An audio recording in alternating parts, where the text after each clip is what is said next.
Hola, buenos días a todos, bienvenidos a mi canal y estamos en una lección adicional de Fundamentos de Cosmología, una especie de actualización porque vamos a volver a hablar sobre la materia oscura. Y esto es debido a que por primera vez hay evidencia directa de la existencia de materia oscura, debido a unas observaciones de un físico japonés, donde ha descubierto, en el centro de nuestra galaxia, un residuo fotónico que, de acuerdo con los modelos matemáticos, podría corresponder con la degradación, con el decaimiento de un tipo de partícula que se había teorizado que constituyera la materia oscura. Entonces eso ha hecho que volviera a recuperar esas lecciones del curso de Fundamentos de Cosmología, reuniéndolas en una sola, donde vamos a hablar sobre la materia oscura, pero de una manera objetiva, describiendo su descubrimiento, cuantificando la cantidad de materia oscura que hay en comparación con la materia bariónica y también las posibles hipótesis sobre su naturaleza y composición. La materia oscura se propuso por primera vez en 1934, pero más recientemente se propuso como una manera de explicar las discrepancias que existían entre la estimación de la cantidad de materia que tienen las galaxias y la velocidad de rotación de las estrellas y otros astros que rotan alrededor del centro de la galaxia. Teniendo en cuenta que más o menos conocemos cuántas estrellas constituye una galaxia, pues podemos hacer una estimación de la masa total de una galaxia. Aquí, por ejemplo, tenemos una galaxia espiral donde la mayor parte de la materia luminosa, de la materia bariónica, se concentra en el centro, y mediante las observaciones de las velocidades de rotación de, por ejemplo, astros que estén en los brazos, conociendo también el diámetro de las galaxias, todo eso nos permite hacer una estimación de la materia que vemos. Y eso, como ya hablamos a lo largo del curso, aquí no me voy a detener con mucho detalle. Como sabemos, podemos hacer una estimación entre el grado, la intensidad de luminosidad del objeto y la masa total bariónica que contiene la galaxia. Y con esos datos podemos estudiar la rotación de sistemas solares, de estrellas y de otros objetos alrededor del centro de las galaxias y ver si esas velocidades rotacionales están de acuerdo con la cantidad de masa estimada utilizando modelos teóricos que vamos a describir a continuación.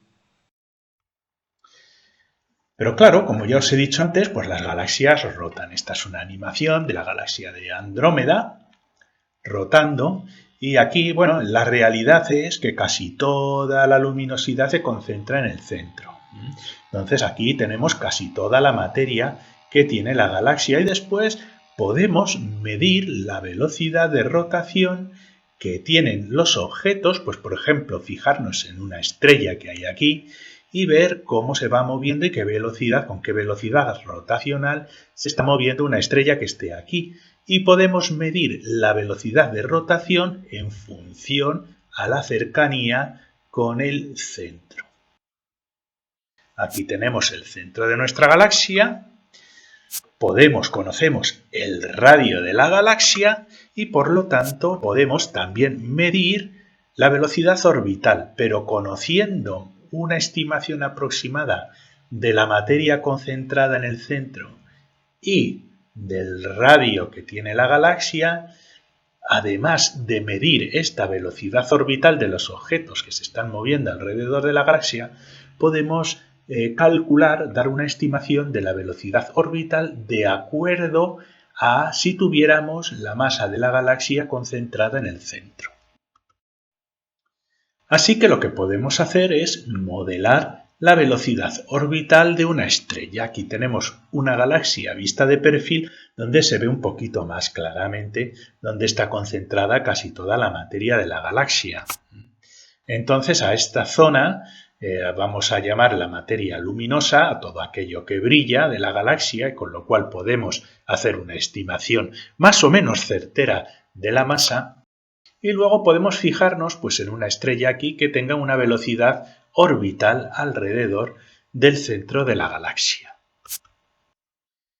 Podemos modelar estas velocidades porque estas velocidades no son relativistas, pero bueno, se puede hacer exactamente lo mismo con relatividad general introduciendo una pequeña corrección, como veremos en el curso de relatividad general de Einstein cuando calculemos órbitas.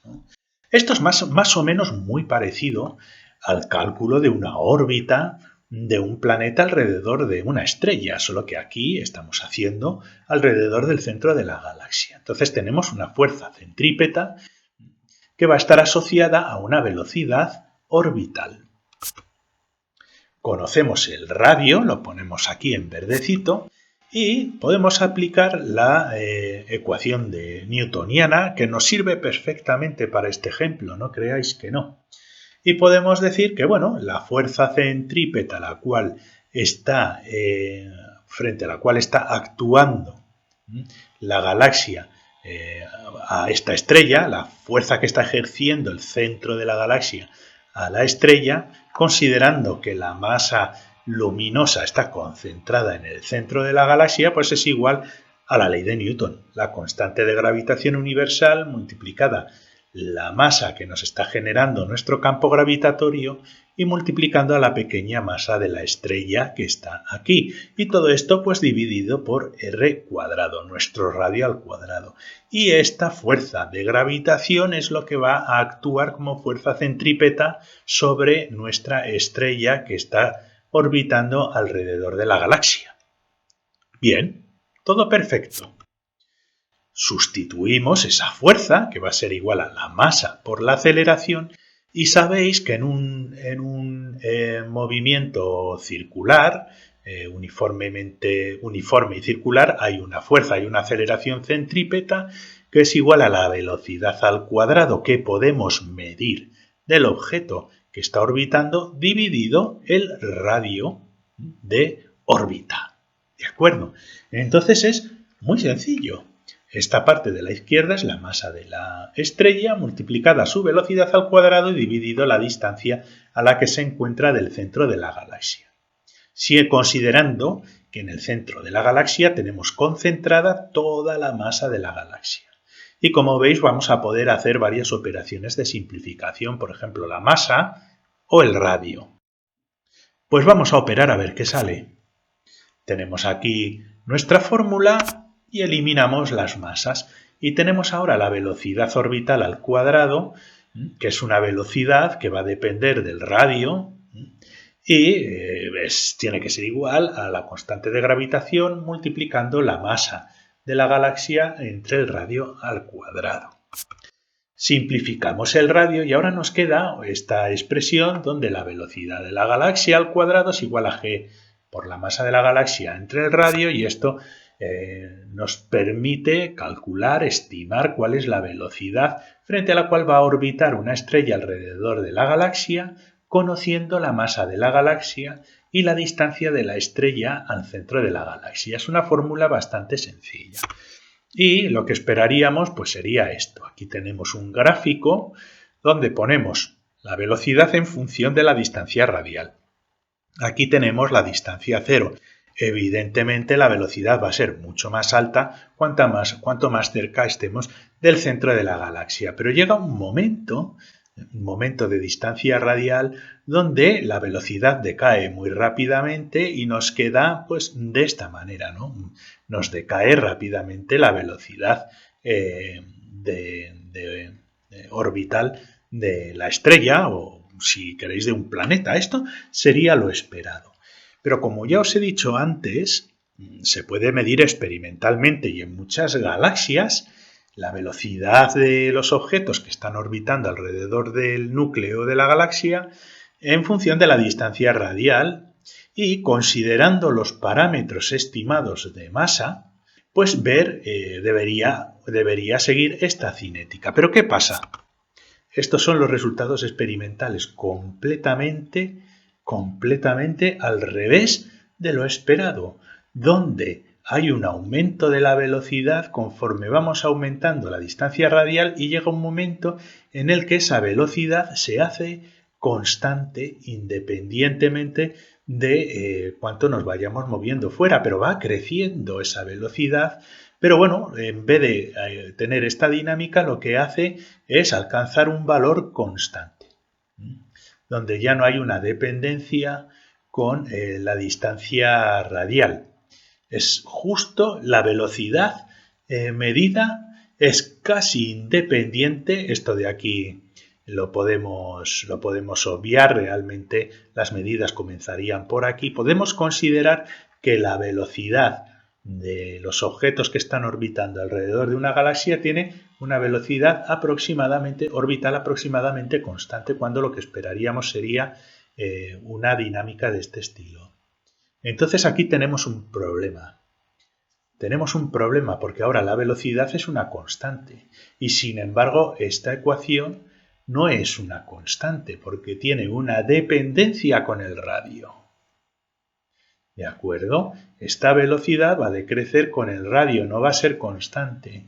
Entonces aquí hay algo que no encaja. La velocidad constante, ¿cómo podemos explicarlo? ¿Qué implica este resultado? Pues bueno, tenemos la ecuación con una velocidad que es dependiente del radio. Pero si la velocidad que nosotros observamos experimentalmente es constante, esto implica que la mayor parte de la masa, o al menos una cantidad muy significativa de esa masa, no está concentrada en el centro, donde sí podríamos aplicar la ecuación de Newton considerando que toda la masa está dentro del centro, sino que la masa está distribuida a lo largo del radio, una cantidad muy significativa de masa, es decir, la cantidad de masa es proporcional al radio. Cuanto más radio, más masa. ¿Cómo lo podemos explicar? Es decir, la masa que nosotros hemos estimado, la masa luminosa, no debería comportarse como K dividido R. ¿De acuerdo? No debería comportarse, debería ser una constante en estas ecuaciones. Sin embargo, no es una constante porque tiene que variar de manera lineal con respecto al radio para que la velocidad se mantenga constante. Como la masa luminosa está concentrada en el centro, es lo que vemos observacionalmente, no debería ser proporcional al radio. Así que lo que vamos a hacer es plantear una hipótesis, y la hipótesis es que hay masa, ¿de acuerdo? Si tenemos nosotros aquí casi toda la masa luminosa de la galaxia concentrada en el centro, y os adelanto que es una hipótesis, es un planteamiento lógico, es decir, se puede calcular por luminosidad cuánta masa hay en el centro en comparación con los brazos. Os adelanto para que no vengáis diciendo, es que hay la masa en los brazos y tal. No es suficiente porque, como veremos, podemos estimar la cantidad de masa que deberíamos tener distribuida en la galaxia para que observemos los resultados que observamos, ¿no? Pero bueno, tenemos los diferentes astros que están a diferentes distancias de las galaxias, y estos astros pues están exhibiendo una velocidad pues muy parecida, muy constante. Y la única manera, no la única manera, perdonad, no quería decir la única manera. La hipótesis más simple y más directa es que tenemos masa distribuida no en el centro, no está concentrada en el centro, tenemos una distribución de masa que es proporcional con la distancia radial. Tenemos una masa que no vemos, que no la estamos estimando por luminosidad. ¿Vale? Así que vamos a plantear como hipótesis que podría haber materia no concentrada en el centro de la galaxia que interfiere con la velocidad rotacional. Otras hipótesis es, pues evidentemente, si la ecuación de Newton no nos proporciona el resultado que nosotros esperamos, igual son las propias ecuaciones de Newton o de Einstein que necesitan una modificación, que también es posible, ¿no? Y de hecho, hay teorías donde se introducen correcciones a las ecuaciones de gravitación de Einstein y de Newton para poder explicar los resultados experimentales. De acuerdo, eso ya lo hablaremos un poquito más adelante, pero por el momento lo más simple es que no vemos esa materia, tampoco es una hipótesis nueva.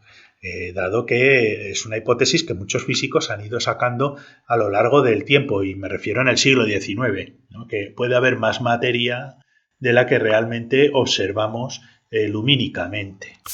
Pues bien, como esta materia no corresponde a la materia lumínica, pues entonces pues la vamos a llamar materia oscura. Ya está. No tiene mucho más de esotérico que le podían haber llamado de otro tipo, de otra manera, ¿no? Pero en principio con estos datos no hay nada que nos impida decir que hay materia que no estamos observando y que por alguna razón, y comenzaremos a ver eso en otras lecciones, las características de esta materia, que por alguna razón esta materia no está condensada en astros que podamos ver o en objetos que podamos ver o incluso que se haya concentrado en el centro de la galaxia. No está concentrada en el centro de la galaxia, ¿no? Así que lo que vamos a hacer es bautizar a esta materia como materia oscura y veremos en las próximas lecciones, vamos a trabajar un poquito más con estas características, vamos a hacer algunas cuentas, algunos datos, vamos a intentar cuantificarla en comparación con la materia luminosa y bueno, vamos a ir viendo qué características tiene esta materia. A continuación, lo que vamos a hacer, una vez que ya hemos estudiado un poquito esa propuesta de la presencia de la materia oscura, es cuantificar cuánta materia oscura tenemos en una galaxia y podemos también inferir al universo qué relación tenemos de materia oscura con respecto a la materia visible, a la materia bariónica.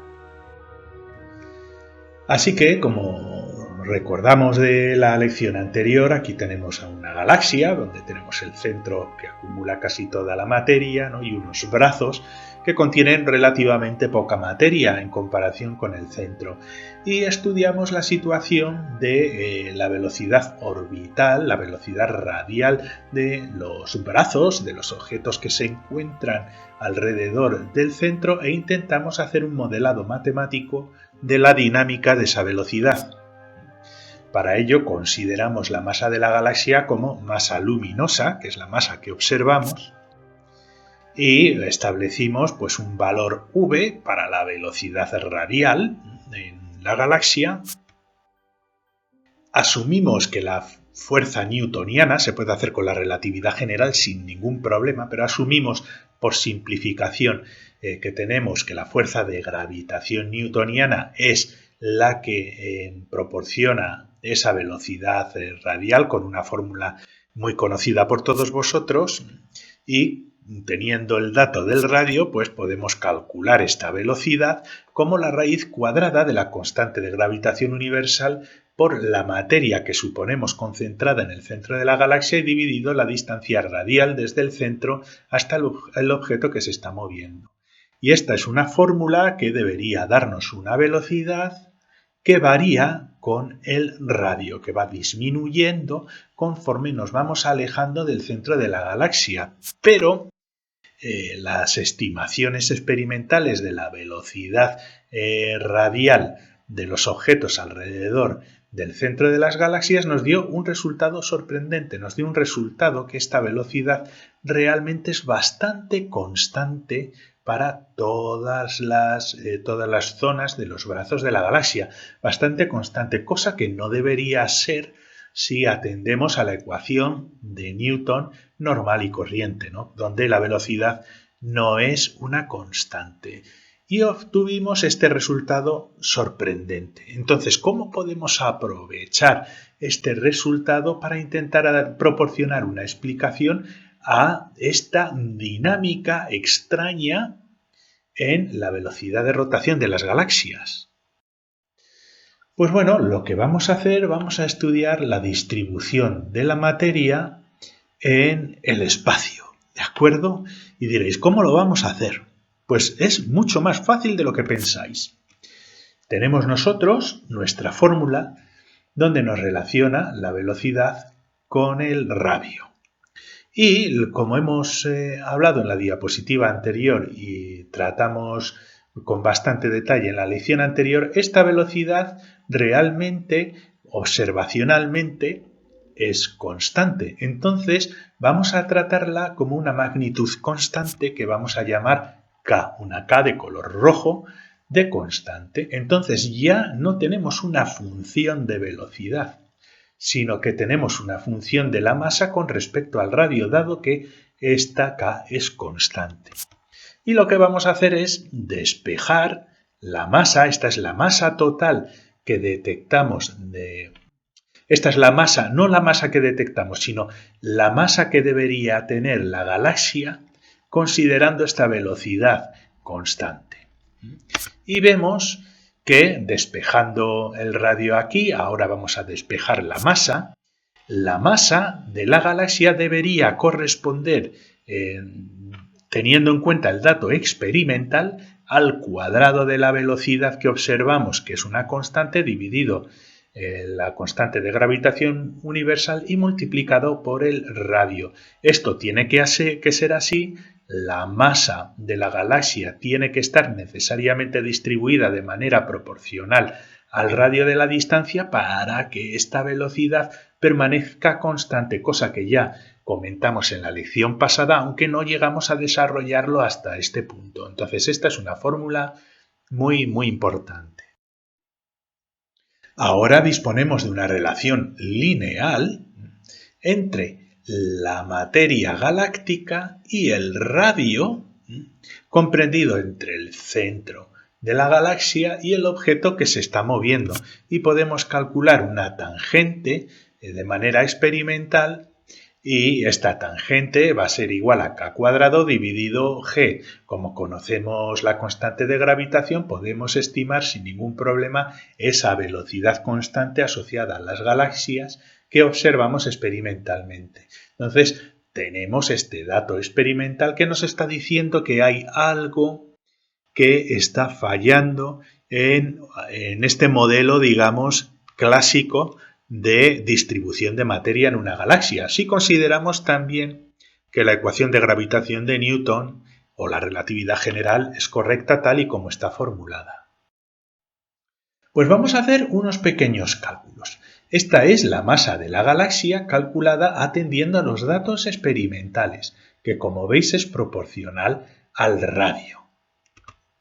Bien, vamos a hacer la hipótesis de que para poder explicar este resultado, la masa de la galaxia la podemos dividir entre la masa luminosa, que es un valor demasiado bajo como para que mantenga esta igualdad, y le vamos a sumar un término, una corrección que vamos a llamarle masa oscura. Le pongo una D de dark, ¿no? De dark matter, de masa oscura.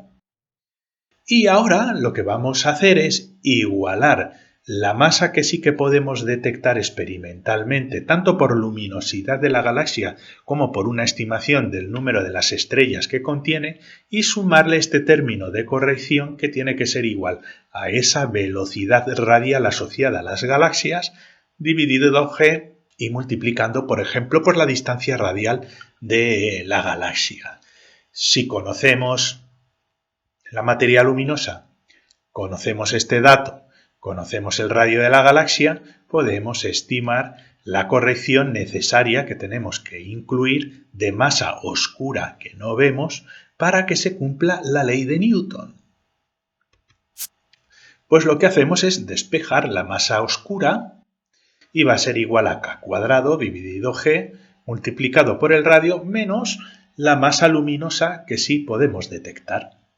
Una fórmula muy sencilla, pero esta fórmula nos va a permitir estimar la cantidad de masa oscura que puede tener una galaxia que no estamos viendo y tiene que ser igual a esta fórmula de aquí. Pues vamos a aplicarlo a una galaxia, ¿no? Pues tenemos, por ejemplo, esta es la galaxia de Andrómeda que está girando y podemos utilizar pues algunos datos típicos de las galaxias.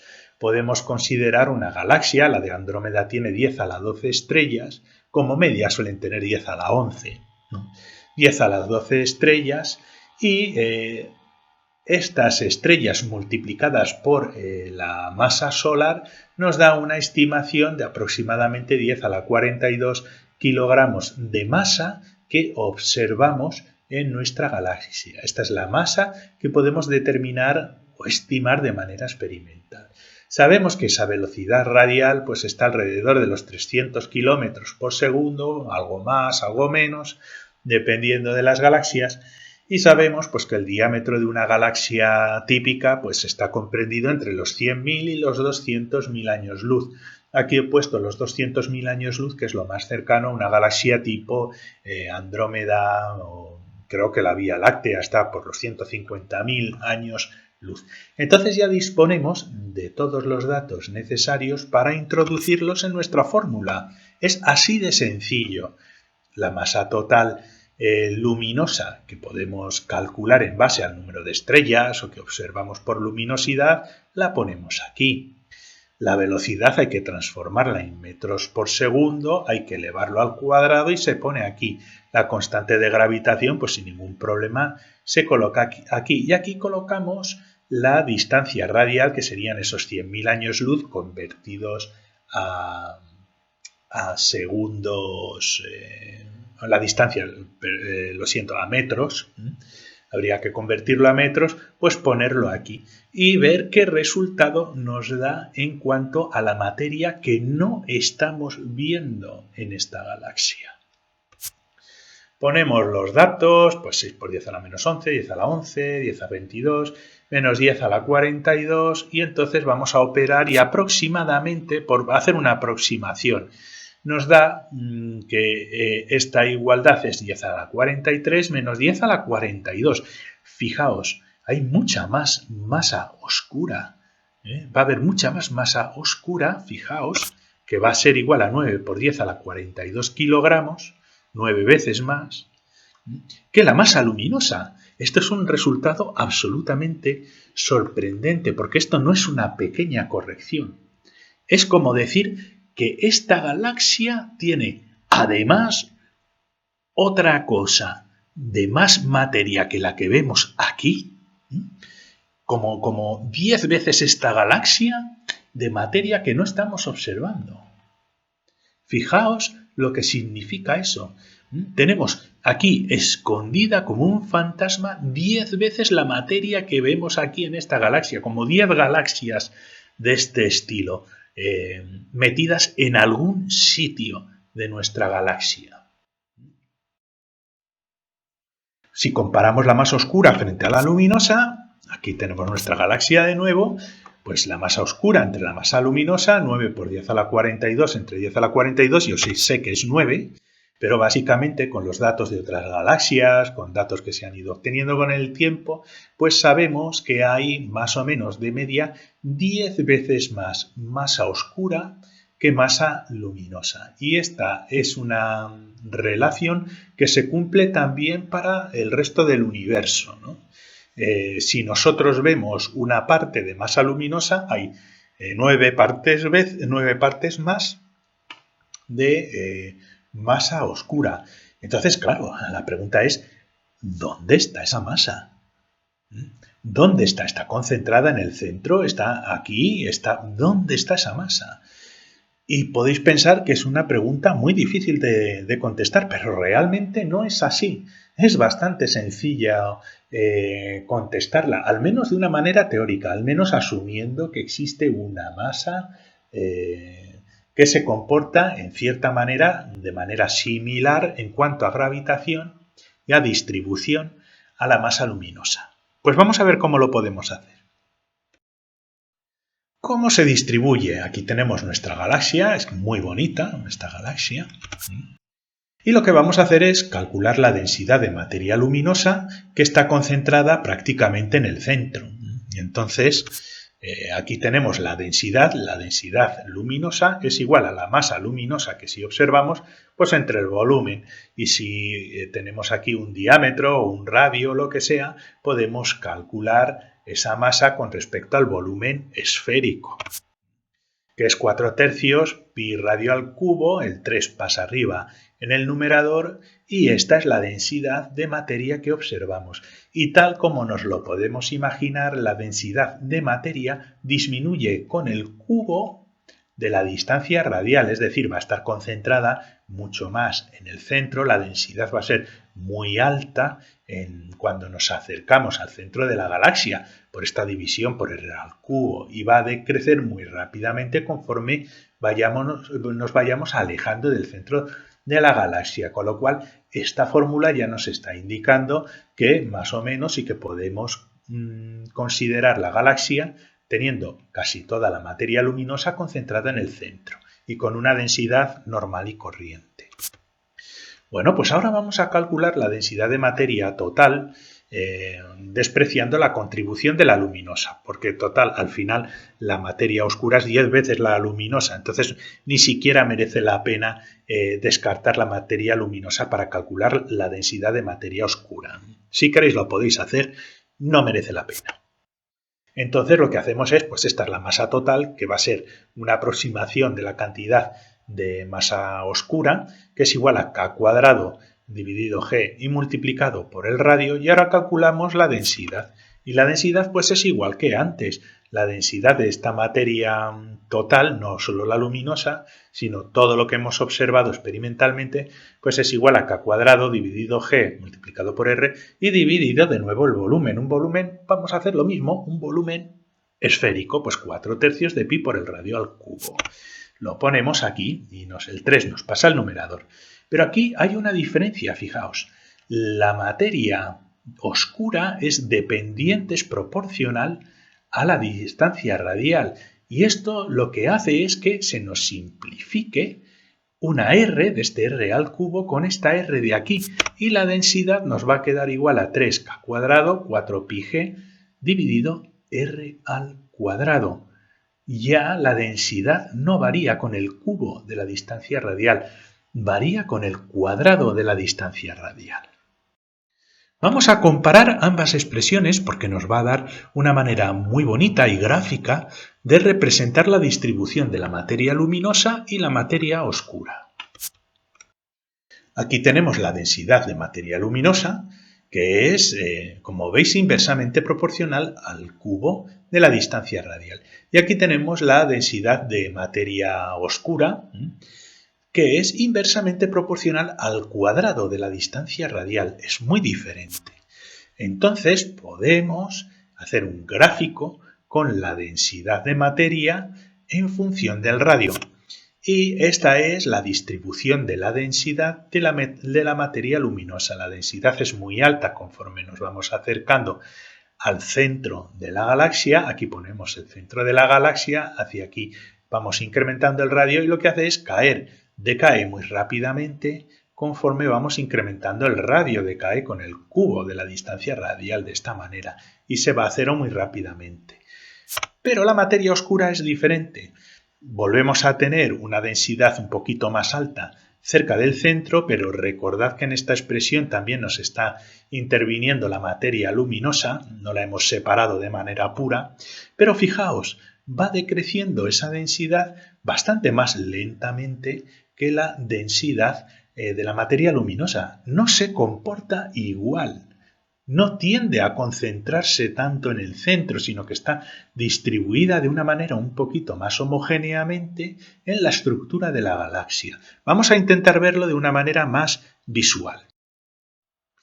Para ello vamos a reconstruir la distribución de masa, de la densidad de masa de una galaxia, y lo que hacemos es poner las curvas de densidad que hemos visto anteriormente y lo que hacemos es pues colocar la parte simétrica a la izquierda y esto nos va a dar una buena representación de lo que es la galaxia con su centro y los brazos y podemos distribuir de acuerdo con esta función esa densidad de materia luminosa donde veis que lo concentramos la materia luminosa donde se va incrementando la densidad.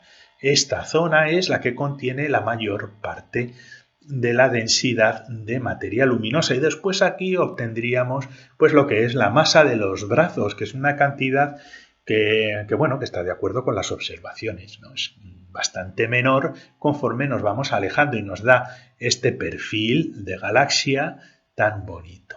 Pues bueno, vamos a superponer ahora la densidad de la materia oscura y ver qué pinta tiene. Pues fijaos. Esta es más o menos la densidad. No he puesto por aquí más materia oscura para no tapar la parte amarilla, pero tenéis que imaginar que esto también es materia oscura.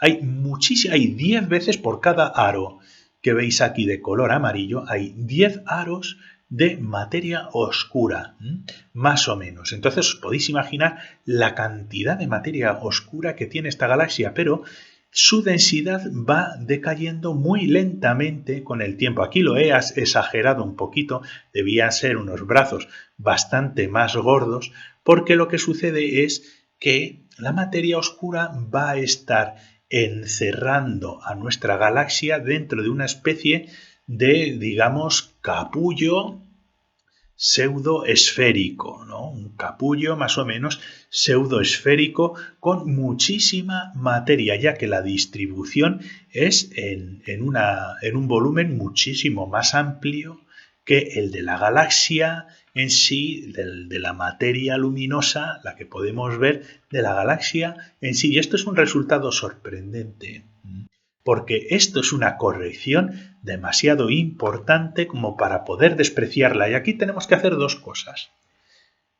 O nos creemos las ecuaciones de gravitación de Newton y de Einstein, y tampoco hay una razón para no creérselas, y tenemos que introducir la materia oscura, o decimos, bueno, si no vemos la materia oscura, pero sí que vemos estos efectos en la gravitación, pues tendremos que modificar las ecuaciones de gravitación de Newton y de Einstein. Entonces tenemos esas dos posibilidades.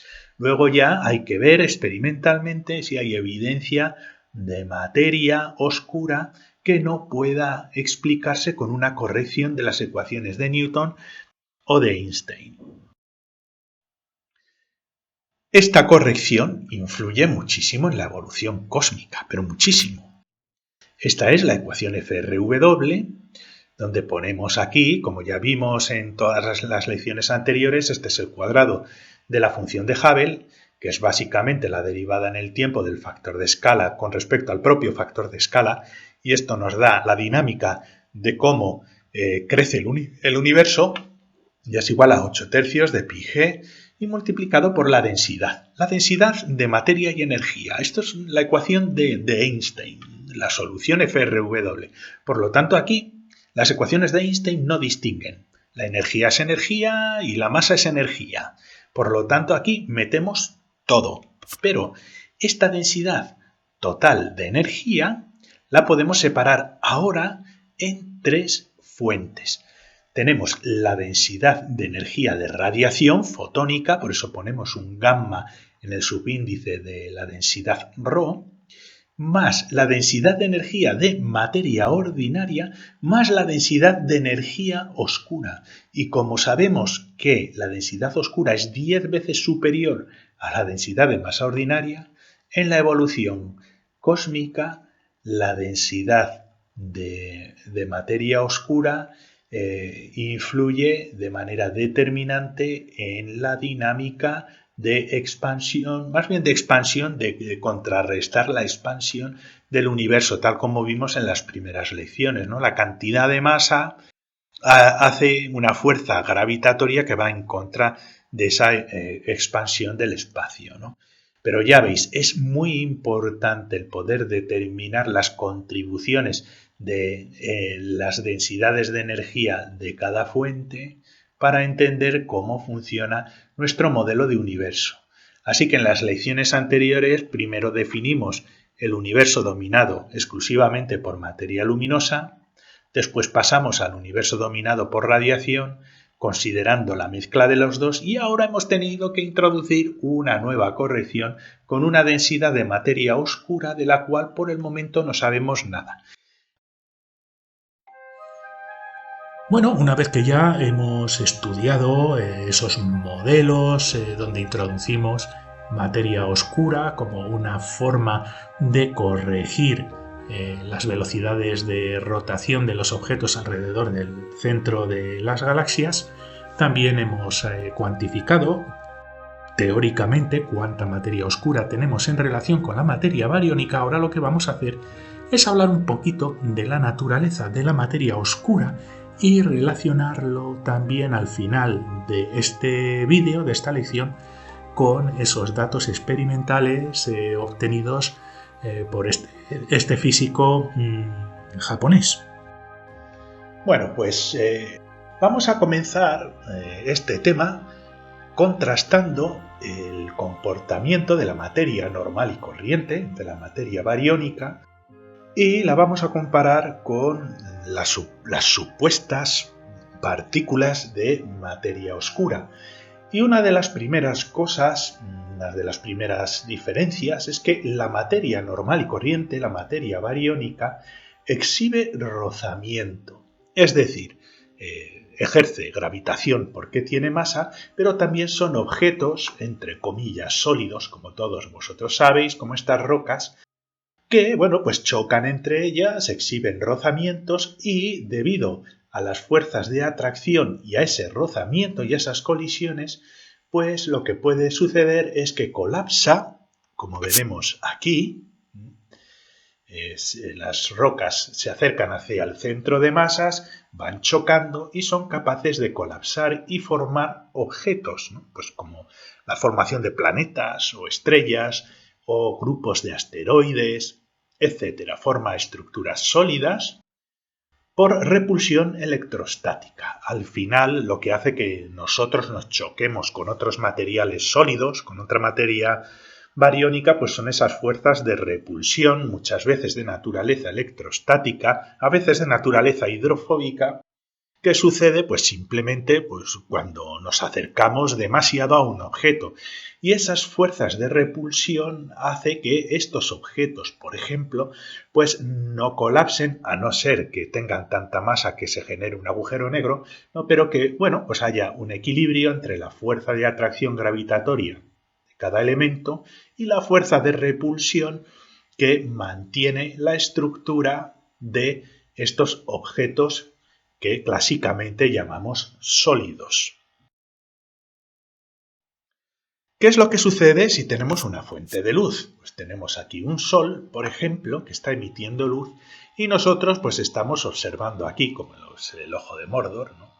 Estamos aquí observando la luz pues de una estrella. Pues muy bien, si tenemos materia bariónica, objetos, asteroides, planetas, todo lo que queráis, que se interponen entre nuestra fuente de luz y nuestra observación, pues bueno, los rayos de luz van a poder llegar a nuestro ojo si no colisionan con estos objetos, con esta materia que hay aquí. Los rayos de luz que colisionan, pues quedan absorbidos y no son capaces de atravesarlos. Todo depende del material, evidentemente, pero de una manera algo simplificada. Lo que indica, esto es un indicativo de que la materia bariónica, la materia normal y corriente, interactúa con el electromagnetismo. Es decir, las ondas electromagnéticas, los fotones, a pesar de que ellos mismos no tienen masa, pero sí que interaccionan con la materia bariónica. Esta radiación se absorbe por los electrones en órbita, que después pueden volver a reemitir esos fotones o no, siendo la diferencia entre objetos opacos, translúcidos, transparentes, pero en general pues siempre hay un cierto grado de absorción de radiación electromagnética por la materia normal y corriente, que es esta. Es decir, la materia bariónica tiene gravitación, tiene masa, interactúa con el electromagnetismo y ejerce fuerzas de rozamiento, de repulsión, que hace que colapsen en objetos sólidos y concretos, ¿no? Como estos que hay aquí. Y esto es lo que vemos nosotros en una galaxia. Vemos la fuente de luz de la materia que está emitiendo luz, ¿no? Y vemos a su vez pues ciertas estructuras, algunas luminosas que son estrellas y otras pues polvo cósmico, rocas, planetas, que lo que hacen es absorber la luz un poquito de la galaxia, generando sombras, pero más o menos somos capaces de detectar esa materia pues porque hay una sombra, hay una absorción de esa luz y entonces podemos distinguir diferentes tipos de estructuras, algunas luminosas y otras pues más oscuras. Hay zonas que absorben la luz y nos queda, pues por ejemplo, estas zonas medio oscuras de los anillos de las galaxias. Y casi toda la materia, pues bueno, colapsa en el centro de la galaxia, generando en muchos casos incluso un agujero negro que podemos detectar también. Es decir, los agujeros negros los podemos detectar. ¿Por qué? Porque absorben luz. Entonces podemos detectar la materia que emite luz y también la materia que absorbe luz, porque es materia bariónica, la materia normal y corriente de las partículas del modelo estándar. Vale, pero ¿qué es lo que sucede, como vimos en las lecciones anteriores, si averiguamos que lo que vemos en una galaxia es únicamente una décima parte de toda la masa que vemos concentrada en la galaxia?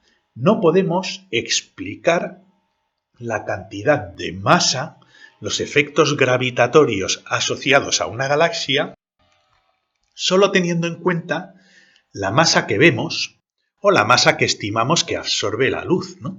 Pues imaginémonos esta galaxia y, como vimos en las lecciones anteriores, está rodeada por un cúmulo de algo que hemos denominado materia oscura.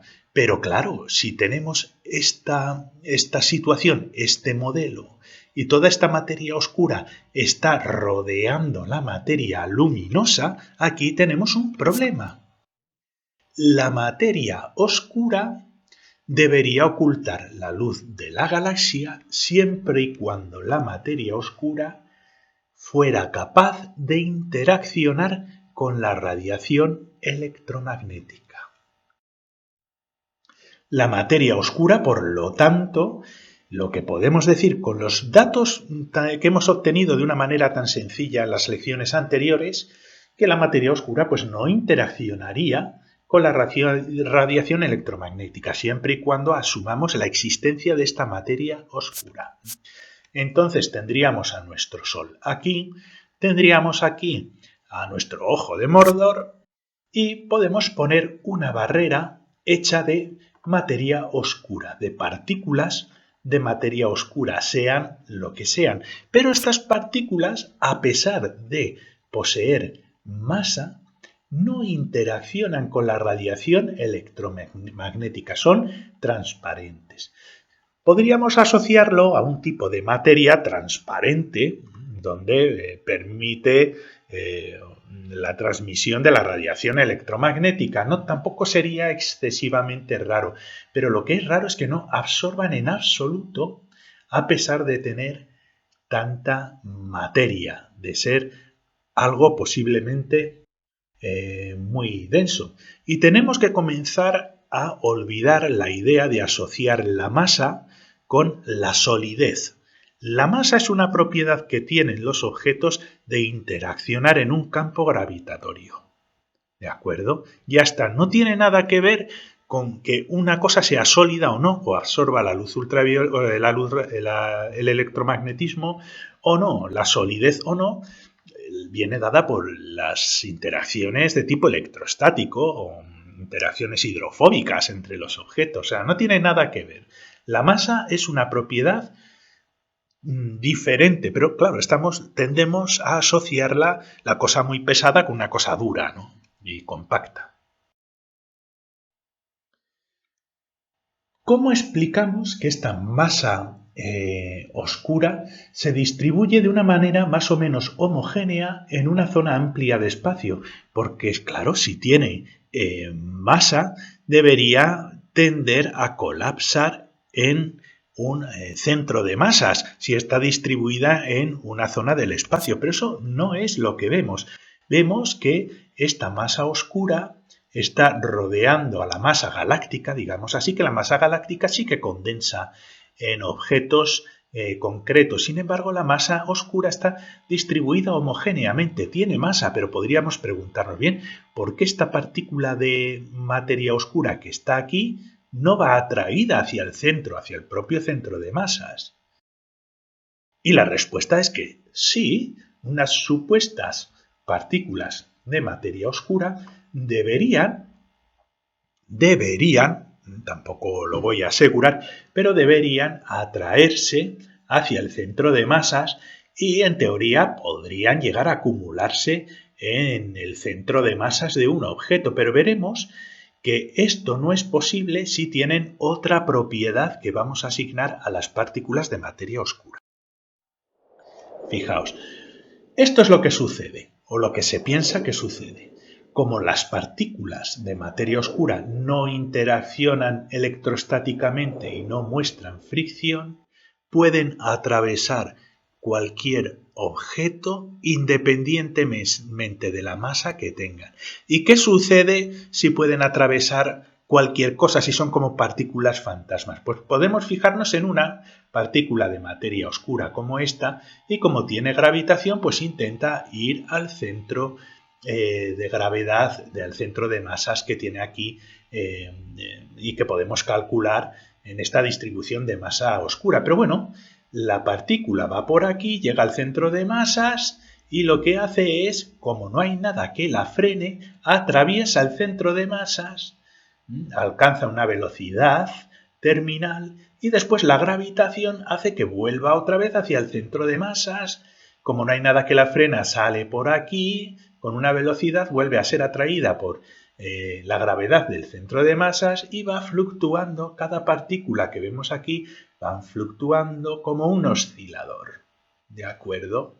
Entonces esa partícula realmente nunca podrá localizarse en una zona concreta simplemente porque no muestran fricción, no muestran interacción con la materia bariónica y muy probablemente no interaccionen entre ellas mismas. Son partículas fantasma, pues van y fluctúan, y como están distribuidas de esa manera, podemos asignar una zona del espacio donde vamos a tener a nuestra materia oscura confinada, aunque las partículas tengan un comportamiento pues de este estilo. Se comportarían como osciladores armónicos, ¿no? No colapsarían en objetos sólidos porque lo atraviesan todo. Pero claro, si salen por aquí, vuelven a traerse por allá y van haciendo pues un movimiento pues de ese estilo, ¿no?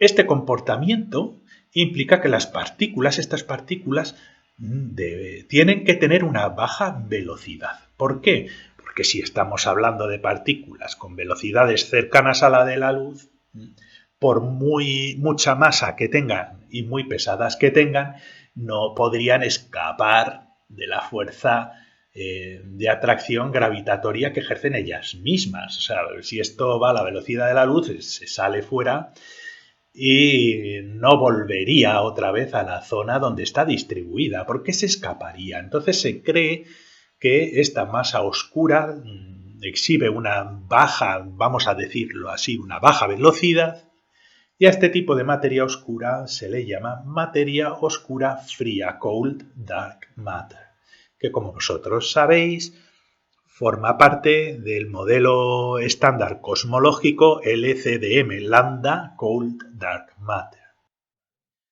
Pues por esta razón, básicamente porque esta materia oscura, sus constituyentes deberían ir a baja velocidad para tener ese comportamiento de una distribución en una zona del espacio sin que jamás logren escapar. Muy bien.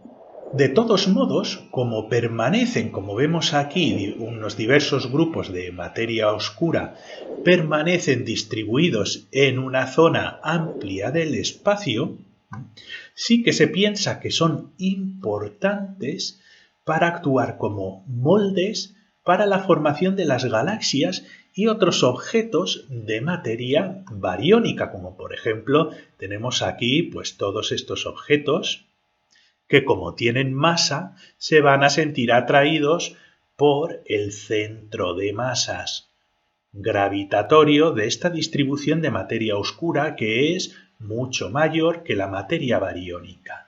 Entonces se cree que la materia oscura nos forma como zonas de nucleación de las partículas bariónicas que ellas mismas van a ir atrayéndose al centro de masas, pero la diferencia es que estas partículas de materia bariónica, como si interaccionan por fuerzas electrostáticas, muestran fricción, son capaces de colapsar en estructuras de este estilo, porque estas piedras pues no pueden atravesarse las unas de las otras.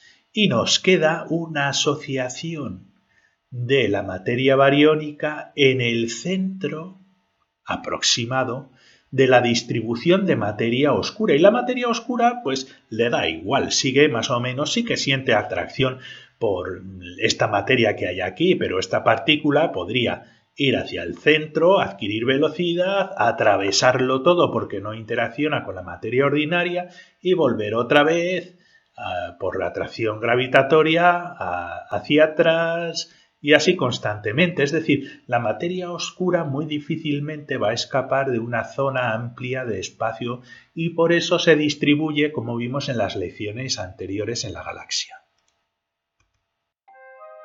Estos son simulaciones que se hacen en los proyectos TNG, que los podéis encontrar, hay muchos trabajos publicados sobre el tema, donde se simula la formación de galaxias y clústeres, cúmulos de galaxias, y para ello es necesario introducir la materia oscura que se representa aquí como filamentos de tipo azul, y después la materia bariónica, la formación de galaxias, estrellas, etcétera, etcétera, se formarían pues en estas zonas, fijaos, en estas especies de cuerdas formadas por materia oscura.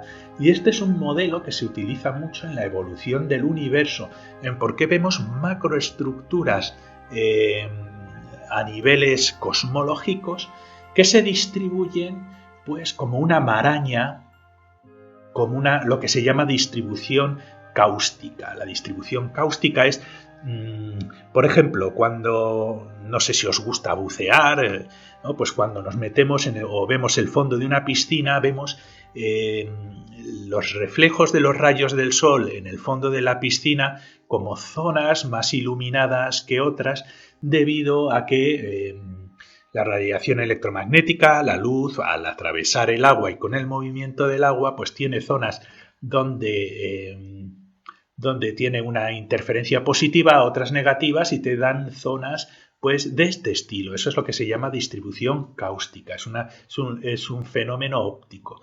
Y ese tipo de distribución es el que se piensa que adquiere la materia oscura, y gracias a esta distribución las galaxias y los cúmulos de galaxias, etcétera, etcétera, pues van convergiendo en diferentes zonas por nucleación, con un modelo muy parecido al que hemos visto allí. Esto es una simulación de una distancia de 300 megaparsecs, por eso se llama TNG. Un megaparsec era... ¿Cuánto era un megaparsec? No me acuerdo, lo tengo apuntado por algún sitio, pero es una distancia muy, muy grande. Entonces, de acuerdo con todos los datos que hemos visto en las lecciones anteriores y lo que hemos inferido en esta lección, ¿cómo sería la hipotética partícula de masa oscura? Porque evidentemente la única manera que tenemos de detectarla es mediante fenómenos gravitatorios, ¿vale? En general se considera una partícula poco interaccionante, evidentemente, ¿no? Yo es que casi nada, como no sea la gravitación, ¿no? la única interacción evidente. Posee masa. Otra cosa es cómo consigue la masa, ya que en el modelo estándar, como vosotros sabéis, las partículas con masa consiguen esa masa mediante una interacción con un campo cuántico, el campo de Higgs, y de todos modos esa adquisición de masa es un mecanismo, pero se supone que hay otros mecanismos donde las partículas podrían adquirir masas por mecanismos que no dependen del campo de Higgs y, por ejemplo, se piensa que hay partículas fundamentales que podrían adquirir la masa de Planck, que creo que son como unos 10 miligramos, una cosa de ese estilo.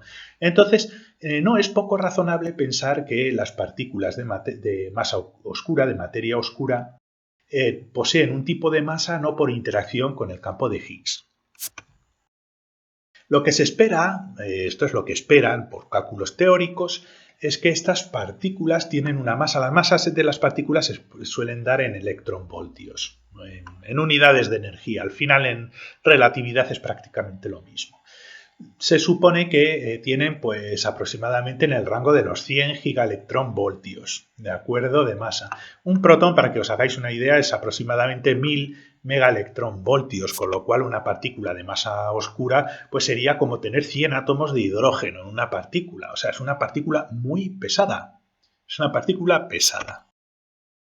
En teoría se considera las partículas de masa oscura como reliquias de partículas en el Big Bang, cuando estaban en el equilibrio térmico y se desviaron de ese equilibrio. Hemos hablado de alguno de estos temas previamente, de esa pérdida del equilibrio en el cosmos que, bueno, pues hizo que permanecieran una cierta cantidad de partículas de este estilo. Si es que realmente existen, ojo. Y a las partículas de masa oscura se les han llamado WIMPs, de alfeñiques o pusilánimes, una cosa así, no sé quién se le ocurrió ponerle este nombre, ¿no?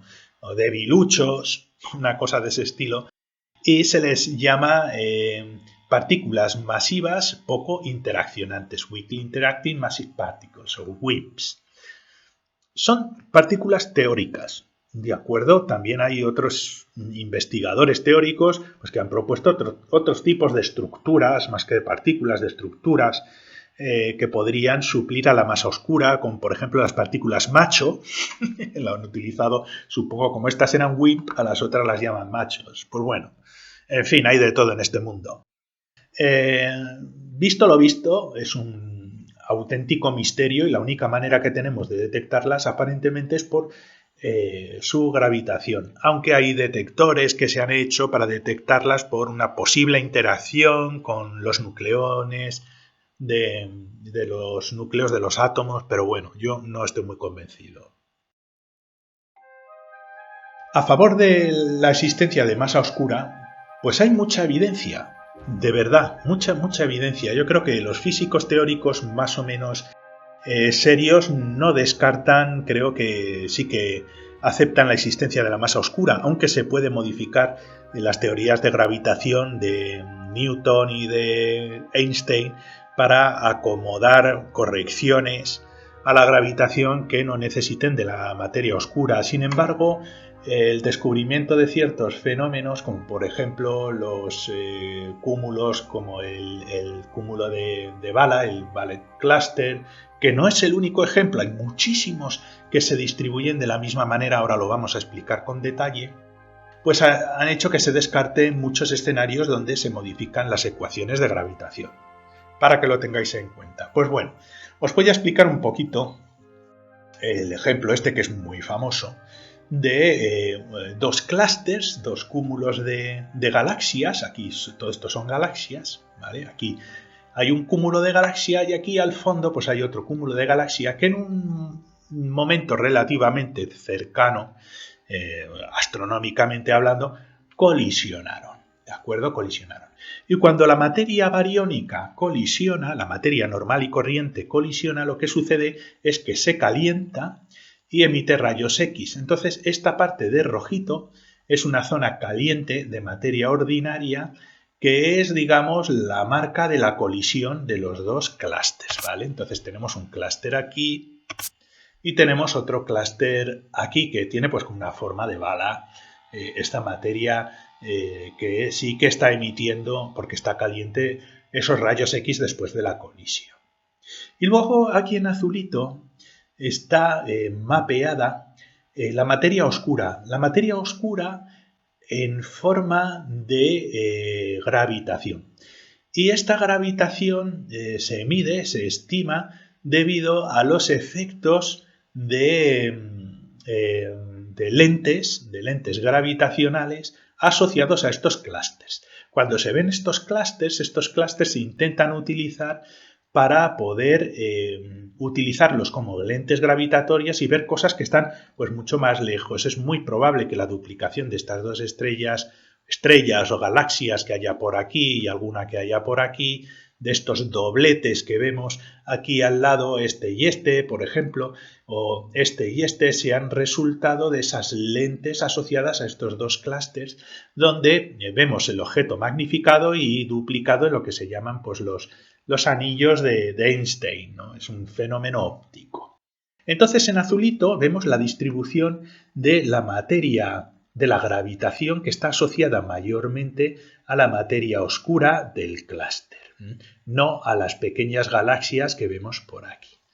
Las galaxias es poco probable que colisionen porque están muy separadas y durante la colisión lo que sí que colisiona es la cantidad de hidrógeno, polvo y otra basurilla que hay metida dentro del clúster y que supone una grandísima cantidad de materia ordinaria, ¿de acuerdo?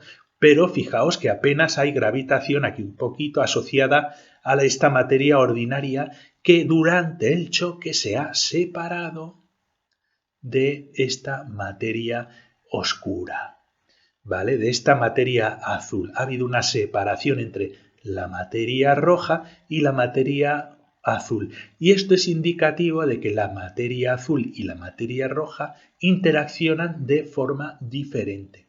Esta materia azul no está caliente, no ha colisionado, ha atravesado la zona de colisión, sin embargo la materia ordinaria ha colisionado y emite esos rayos X. Aquí está la masa colisionante que emite rayos X. ¿Vale? Y la masa gravitacional en oscuro, en azul oscuro, está asociada mayormente a esa masa materia oscura, tal y como lo hemos calculado en las lecciones anteriores. Vamos a verlo un poquito para que se os quede un poquito más claro en esta animación de lo que sucedió durante la colisión. Normalmente en los clústeres que no han colisionado, que son bueno, pues normales y corrientes, tenemos la distribución pues tal como la hemos visto anteriormente. Fijaos en este clúster aquí antes de la colisión. La distribución de ese clúster es de materia ordinaria en rojo en el centro, rodeada de esa materia oscura que forma como un capullo que lo rodea. Y eso es el clúster aquí que estaba quietecito. Y tenemos el otro clúster de galaxias que se estaba moviendo hacia la derecha y que tenía pues una distribución parecida.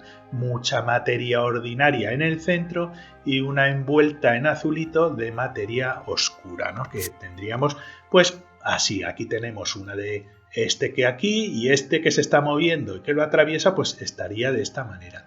Entonces este clúster se mueve hacia aquí, ¿vale? Se acerca, colisiona y entonces entran en contacto tanto la materia oscura como la materia ordinaria en rojo. Pero ¿qué pasa? Aquí, como si fueran dos personas que se dirigen en sentido opuesto, la materia ordinaria, porque son bien sólidas, colisionan y se quedan en el centro, emitiendo rayos X, ¿vale? Pero se quedan en el centro debido a esa colisión, por la conservación de momento, ¿vale?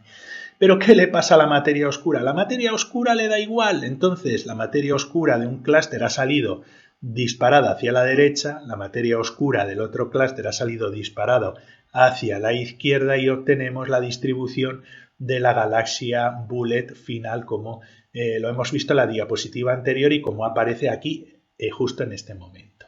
Y al final pues estos clústeres se separarán.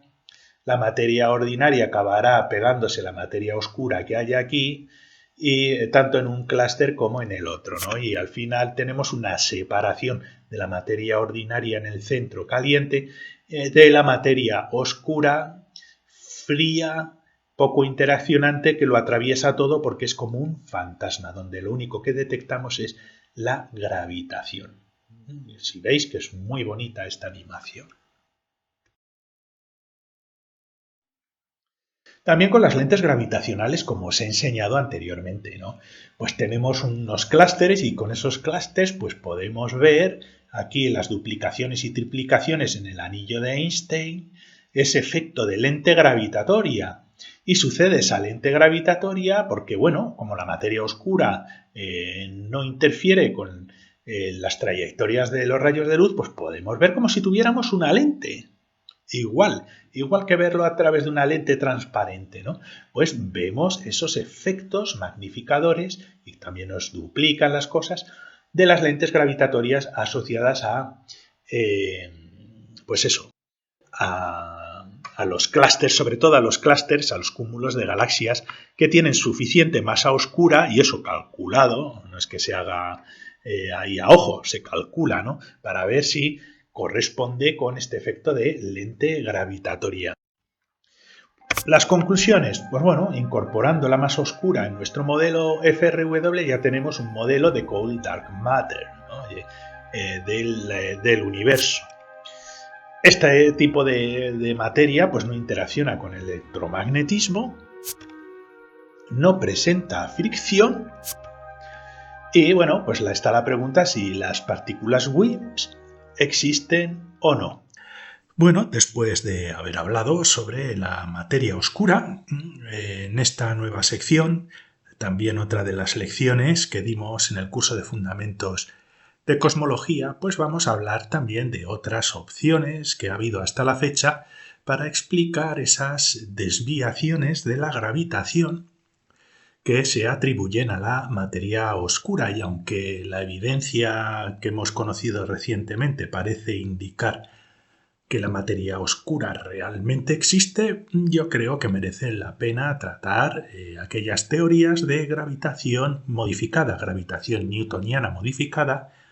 Así que sin más dilación, continuamos con la última parte de esta recopilación sobre la física de la materia oscura. Muy bien, ¿qué son estos modelos? Pues bueno, si recordáis de las lecciones anteriores, os habíamos introducido el concepto de materia oscura, porque había una fuente de gravitación asociada sobre todo a los alrededores de la galaxia que no se explicaba por la cantidad de materia que podíamos observar, la materia luminosa. Y bueno, evidentemente, como no podemos observar esa materia oscura ni tenemos idea de qué puede ser, pues otros físicos simplemente dijeron, bueno, no necesitamos introducir una materia oscura, es decir, una materia con gravitación invisible a nuestros ojos. Si no la vemos, es que igual no está. Entonces, varios físicos han intentado explicar estas discrepancias entre los datos observados. Os recuerdo las lecciones anteriores. Pues es intentar explicar esas discrepancias que se habían observado en cuanto a la dinámica de rotación de las galaxias, que obligaron a la introducción de una cantidad inmensa de materia que no observamos. Pues bien, estos modelos hay de varios tipos, pero en esta lección os voy a hablar de los más importantes, porque muchas veces seguro que recibiréis noticias de no es necesaria la materia oscura para explicar los modelos del universo o cosas de ese estilo, ¿no? Que no es necesario introducir el concepto de materia oscura. Pues aquí vamos a estudiarlo de una manera más o menos detenida y vosotros, pues bueno, os podéis sacar vuestras propias conclusiones. Hay de varios tipos y básicamente lo que hacen es introducir correcciones a las ecuaciones de gravitación de varias maneras para adecuar los datos experimentales observados con los datos teóricos. Y bueno, básicamente lo que dicen es que las leyes de Newton de toda la vida, y después esto se generaliza a la relatividad general, es que las leyes de Newton se comportan de diferente manera dependiendo de si estamos en un sistema de alta aceleración, como por ejemplo nosotros en la Tierra alrededor del Sol, o si nos encontramos en zonas de baja aceleración, es decir, de baja gravitación, por ejemplo, en los extremos de las galaxias. Recordemos un poquito de lo que hablamos en las lecciones anteriores. Aquí tenemos la galaxia y de la galaxia podemos estimar una cantidad de materia que vamos a llamar materia luminosa, y podemos estudiar la velocidad de rotación de los objetos distantes al centro de la galaxia, que van a tener una velocidad. Esta velocidad va a representar una fuerza centrípeta, y considerando el radio y el diámetro de las galaxias, pues hemos visto que, de acuerdo con las leyes de Newton estándar, normales y corrientes, esta sería la relación entre la velocidad observada y el radio de la galaxia, es decir, conforme más alejados estamos del centro de la galaxia, la velocidad va disminuyendo, pero las observaciones han indicado, como vimos en las lecciones anteriores, que esta velocidad es bastante constante. ¿De acuerdo? Si vemos las velocidades en estas zonas lejanas del centro de la galaxia, pues es bastante constante, no vemos esa relación que hay con el radio, y eso nos obligó a introducir una grandísima cantidad de materia que no vemos, de materia oscura, o si queréis, de un campo gravitatorio que no observamos. Y esto que estoy diciendo tiene su importancia en un campo gravitatorio alrededor de estas galaxias, que lo que hace es acelerar un poquito más esta velocidad para que no disminuya con el radio y que sea más o menos constante. Así que podemos distinguir dos tipos de comportamientos diferentes. Tenemos un sistema de alta aceleración, por ejemplo, la Tierra, que está trasladándose alrededor del Sol en una órbita, o la Luna con la Tierra, donde la fuerza gravitatoria sí que es, digamos, masa por aceleración. Pongo aquí aproximadamente igual porque esto pertenece, a partir de ahora, pertenece a las teorías de gravitación, digamos, de dinámica newtoniana modificada. Y luego tenemos pues los sistemas de las galaxias, donde hay una baja aceleración, sobre todo en las zonas distantes con respecto al centro, donde para mantener esa velocidad constante, si no queremos introducir materia oscura rodeando la galaxia, tenemos que hacer que la fuerza en estas zonas sea más o menos proporcional al cuadrado de la aceleración. Es decir, deberíamos tener una fuerza algo más fuerte por aquí para mantener una velocidad constante. Este sería la relación entre la velocidad de órbita de un objeto con respecto a la distancia que le separa del objeto que está generando ese campo gravitatorio, y con esta situación obtendríamos una velocidad aproximadamente constante en estas zonas. ¿Cómo podemos conseguir con unas mismas ecuaciones que en una situación la fuerza esté representada por esta magnitud, y sin embargo si nos acercamos más al centro o estamos en un planeta alrededor de un sol tengamos este comportamiento? Hay que modificar esas ecuaciones de Newton. Y esa es la base de las teorías MOND, Modified Newtonian Dynamics. La ley de Milgrom, en vez de la ley de Newton, la ley de Milgrom. ¿Cómo es la ley de Milgrom? Bueno, Milgrom es el físico que junto con Bekenstein propusieron estas modificaciones.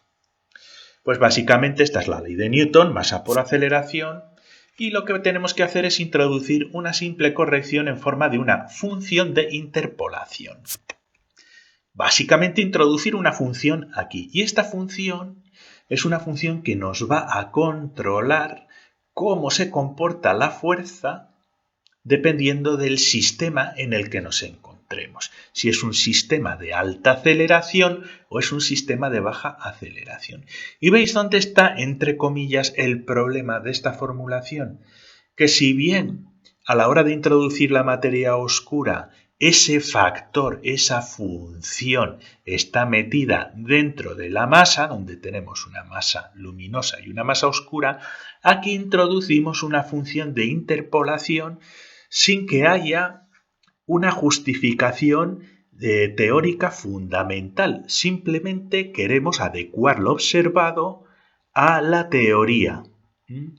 Pero preguntaos esto. ¿Qué diferencia hay entre introducir una masa oscura con su gravitación o una función de interpolación que nos va a modificar esa gravitación, cuando no sabemos qué es esta función de interpolación? Pues bueno, ahora vamos a establecer que esta función de interpolación puede adoptar dos valores para la función, ¿vale? Dependiendo de si estamos en un sistema de alta aceleración como los que nosotros estamos acostumbrados todos los días, donde la función de interpolación pues va a tener un valor aproximado a 1 y de esa manera obtendríamos la ley de Newton de fuerzas igual a masa por aceleración.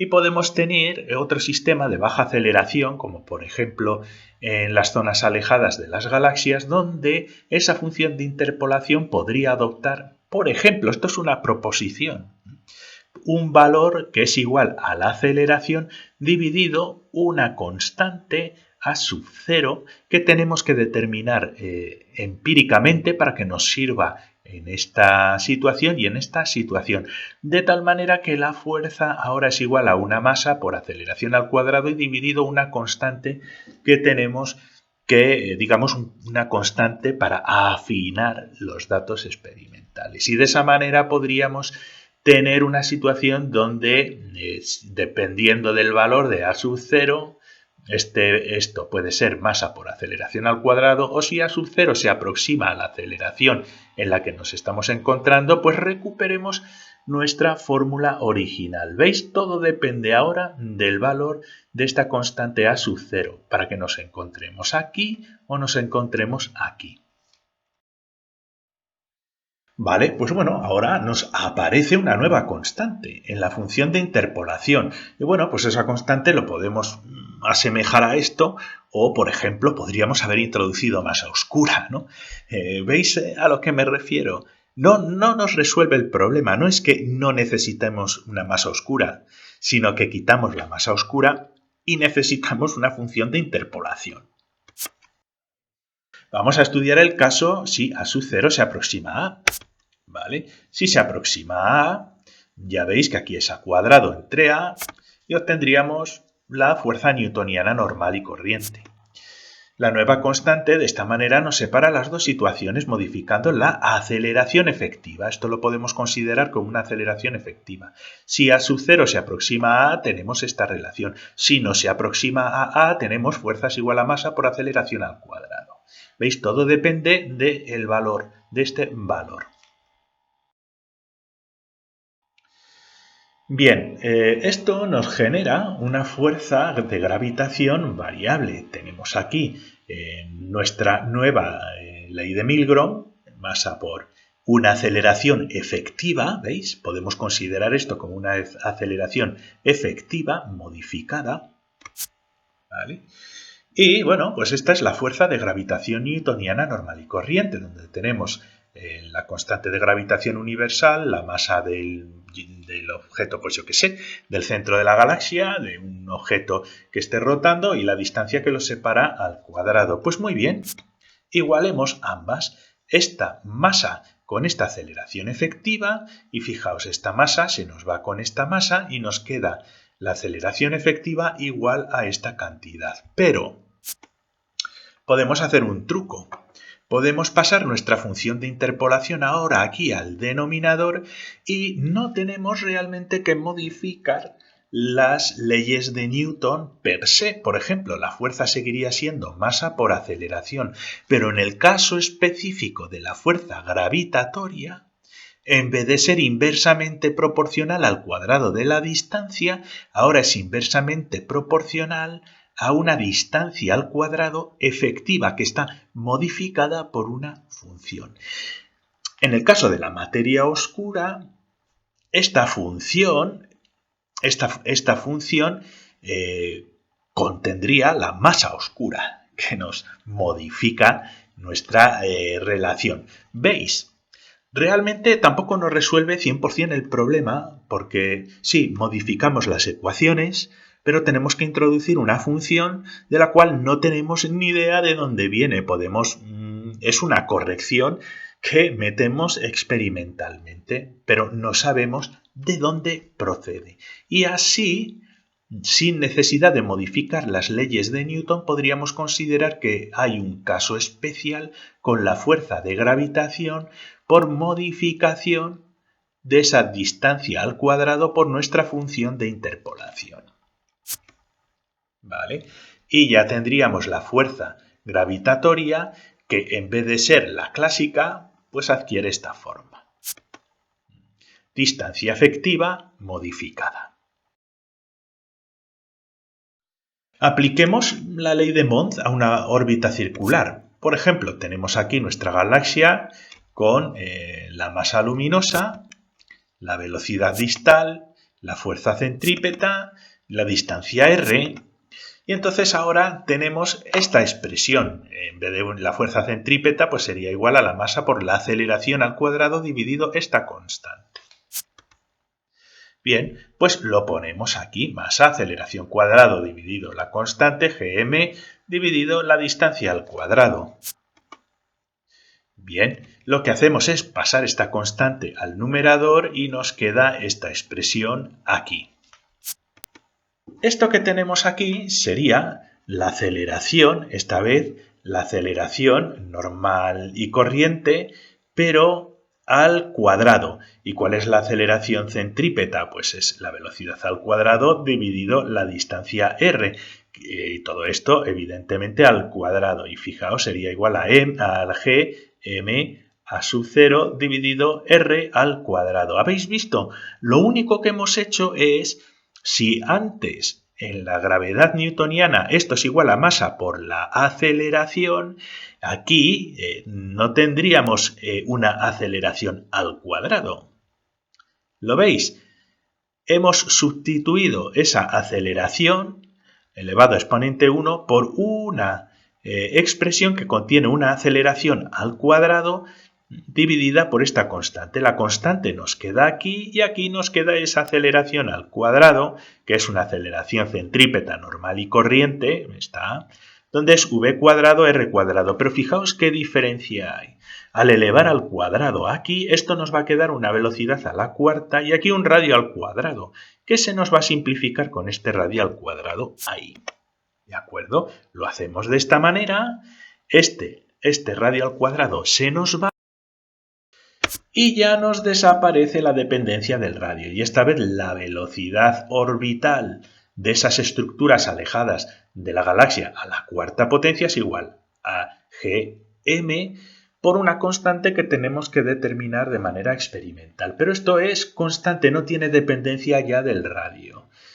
Mientras que en las teorías de materia oscura, la materia oscura es lo que contrarresta esa dependencia del radio, dado que esa densidad de materia oscura es dependiente del radio de manera lineal, aquí con la función de interpolación resolvemos el mismo problema, pero yo, por ejemplo, podría interpretar esa función de interpolación como un campo de materia oscura.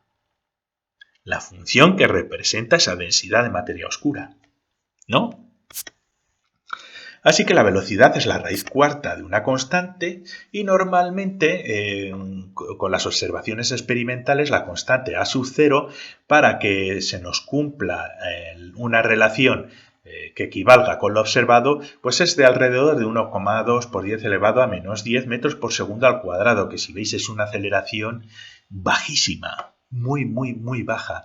Son valores prácticamente indetectables en un campo gravitatorio como el de la Tierra. Sin embargo, cuando nos alejamos del centro de las galaxias, este factor ya comienza a tener su importancia. El uso de este valor da resultados muy buenos a nivel de galaxias. Y bueno, se proponen varias funciones de interpolación. Yo os he puesto un ejemplo de los más simples, pero tenemos esta función de interpolación con el problema de que puede llegar a ser divergente si esta constante tiende a cero.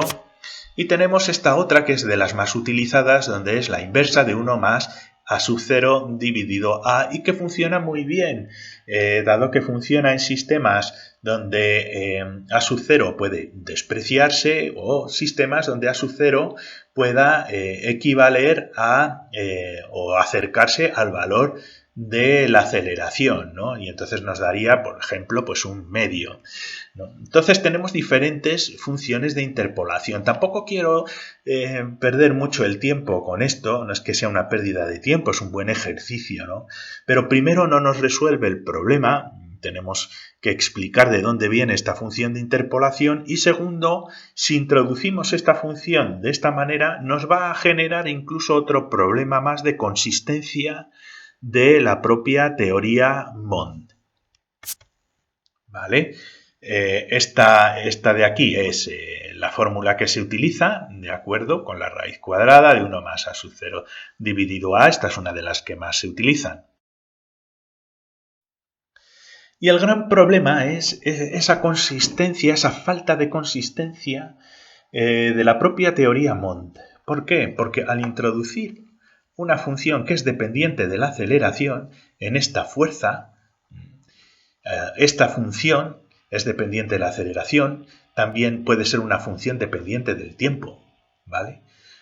El hecho de tener esta expresión, esto hace que no se cumplan las leyes de conservación, por ejemplo, de energía y momento, ¿de acuerdo? Como la fuerza se define a partir del momento, en física newtoniana la fuerza es lo que cambia el momento, que es la masa por la velocidad dividido el tiempo.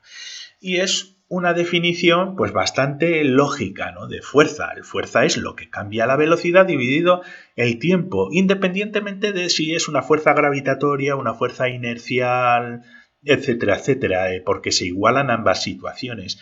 En las teorías Mond eso no es así. Por ejemplo, si calculásemos el momento en las teorías Mond, tendríamos que hacer una integral de la masa por la aceleración con respecto al tiempo, pero multiplicado por esta función mu, donde ya esta integración no es tan fácil, no nos va a dar un resultado de masa por velocidad. Si no tenemos esta función, sí que nos da, porque la aceleración es la derivada de la velocidad entre la derivada con el tiempo. La derivada con el tiempo se nos va con esta y nos queda masa por derivada de la velocidad. En una integración es masa por velocidad. Pero si tenemos esta función, ya este momento no es tan simple. Y como sabéis, la conservación del momento está muy ligada también a la conservación de energía. Y estas teorías no conservan la energía. Y también como consecuencia tampoco explican la dinámica de separación entre las galaxias. Sí que explica muy bien la dinámica intragaláctica, pero no intergaláctica. Ya el momento no sería igual a masa por velocidad. Conclusiones. Pues bueno, la modificación de la fuerza para ajustar a las observaciones es en lo que se basan estas teorías Mond. Y en mi opinión, pues no descarta la materia oscura, como ya lo he dicho, y describe consecuencias, no causas, y no conserva la energía. Pero Bekenstein, de lo cual vamos a hablar justo ahora, después de estas conclusiones parciales, Bekenstein generalizó una versión relativista que sí conserva la energía. ¿Cómo lo hizo? Esta es la segunda teoría más importante de gravitación, en la cual no es necesario el concepto de materia oscura, pero ya veremos que como con la teoría anterior, pues también tiene sus problemas, ¿no? Esta teoría se llama gravitación tensor vector escalar o teoría TVS. Esta teoría sí que conserva el momento y la energía, y os voy a contar cómo se ha hecho. Está desarrollada, y Bekenstein eso sí que lo hizo muy bien, a partir de un principio de acción estacionaria, de lo cual ya hemos hablado en otras ocasiones, ¿no? En una ecuación de Euler-Lagrange. Y entonces, esto es una ilustración un poquito gráfica, porque la fórmula tiene lo suyo, y esto sería nuestro principio de acción. Como ya hemos comentado en lecciones anteriores en diversos cursos, aquí podemos definir una función que normalmente nos equivale a la energía del sistema. Es una función que nos va a definir las características conservadas de nuestro sistema y si integramos y minimizamos esta opción, podemos obtener a partir de la función de Lagrange todas las ecuaciones de dinámica y cinemática. Pues bueno, nosotros, esto es muy resumido, no me voy a meter en ello, tenemos una función relativista que hay que integrar en las 4 dimensiones del espacio y minimizar, ¿vale? Y esta es la función de Lagrange, la lagrangiana, relativista, y por eso pongo una G de gravitación normal y corriente. Esto en el curso de relatividad general lo veremos con algo más de detalle. Y si aplicamos la ecuación de Euler-Lagrange sobre esta función, derivaríamos las ecuaciones de Einstein. Y esto pues implicaría que una masa, el resultado sería que una masa que se esté moviendo perturba la curvatura del espacio-tiempo, un poquito como estamos viendo aquí. ¿Qué es lo que hizo Bekenstein? Bueno, lo que hizo fue, para poder explicar esa fuente de gravitación que se asociaba a la materia oscura, pues dijo, bueno, yo no le voy a llamar materia oscura, pero voy a introducir una curvatura, un campo de curvatura representado por un campo escalar, como si fuera un campo de potencial. Y le damos también una orientación con un campo vectorial. Es decir, lo que hace es, en esta lagrangiana, va a introducir una función de un campo escalar y un campo vectorial que nos va a introducir un campo gravitatorio sin necesidad de poner materia oscura, pero tenemos que introducir ese campo gravitatorio y no sabemos tampoco de dónde viene. Entonces, lo que hizo Bekenstein fue introducir otra función aquí, aparte de la de gravitación normal y corriente, otra función que corresponde a un campo escalar y le sumó otra función que corresponde a un campo vectorial. E integrando estas funciones y minimizándolas, haciéndolas cero, pudo derivar unas ecuaciones similares a las de Mond. Pero aquí hay una diferencia muy importante.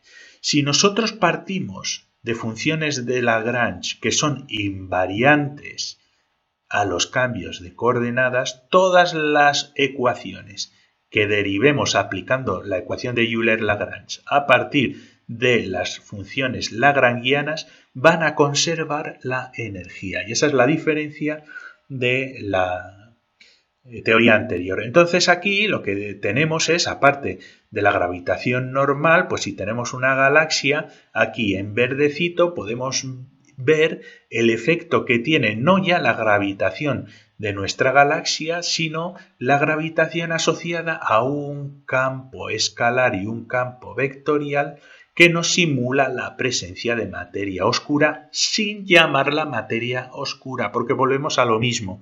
¿De dónde sale ese campo? ¿Vale? ¿De dónde sale ese campo escalar? Y esto sería, pues bueno, una función dependiente de un campo escalar, es decir, de un campo como un campo de potencial gravitatorio, es muy parecido, que tiene diferentes valores dependiendo del punto donde se encuentre, y después pues de un campo vectorial, ¿no? Con un vector U sub alfa. y al final acabamos sustituyendo la materia oscura por un campo escalar de origen desconocido. Y finalmente, ya llegamos al final prácticamente de la lección, este descubrimiento pues lo cambia todo. ¿Por qué? Porque no es solo que hayamos detectado, o este físico japonés haya detectado una señal directa de materia oscura, sino que además corresponde a una señal fotónica de fotones de un determinado tipo de energía, de una distribución tipo halo, que correspondería con los modelos teóricos de decaimiento de las partículas masivas, los Weakly Interacting Massive Particles, de las partículas masivas poco interaccionantes.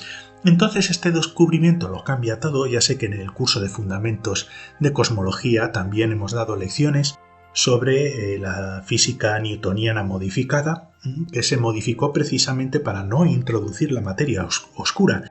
Pero esto implicaría también, tiene consecuencias importantes, porque implicaría que no necesitaríamos modificar las teorías de gravitación, ni la gravitación general, ni la gravitación newtoniana para poder explicar las discrepancias de las velocidades rotacionales de las galaxias e incluso más. Esto nos apunta a experimentos que podamos hacer para poder teorizar las características que puedan tener estos WIMPs, ya que tenemos evidencia de ese posible decaimiento fotónico de estas partículas y que, bueno, pues que algo sí que interaccionan para que suceda ese tipo de decaimiento. Entonces es un tiempo muy excitante para la física teórica. Yo creo que si se confirma, que todavía hace falta confirmar este descubrimiento para no poder explicar esa señal fotónica de otra manera, si se confirma es un grandísimo paso hacia adelante que muy posiblemente lleve a algún premio Nobel o dos. Bueno, esto es todo por hoy. Si os ha gustado, os invito a suscribiros a mi canal. Os dejo aquí un enlace a la lista de reproducción del curso de Fundamentos de Cosmología y a otra lección que sea de vuestro interés. Muchas gracias y hasta la siguiente lección.